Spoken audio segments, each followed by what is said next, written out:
Campion College are the champions of the Schoolboy Rugby League Championship after defeating Old Harbour High 22-20 in the final at Cedar Grove Academy on Monday.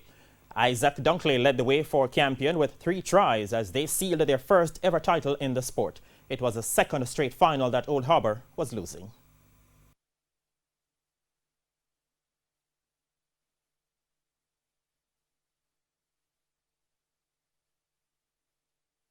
So we started the match quite poorly.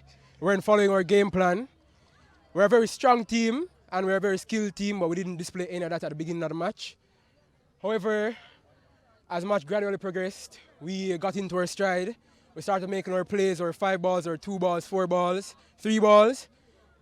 As you saw in the end of the match, the Old Harbour team also came back and they showed some strength. However, we conquered them because we are red and ready strong.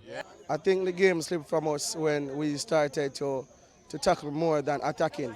And because we were tackling so much then, the boys, they were tired and didn't have much energy to attack.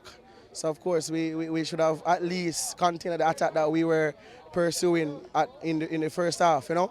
But I guess it's a hard-fought game and toodles to Campion College, excellent final. Director of the Jamaica Rugby League Association, Romeo Monteith, spoke about the growth of the Schoolboy Rugby League this year. Yeah, I'm definitely happy with the schoolboy competition. We have had 10 schools participate in the Under-19 Championship this year. You know, the pro tradition continues. You know, for the first time, you know, we had a couple schoolboys making the senior national team, going to Canada early in the year. So it's clear that the high school competition is producing good talent.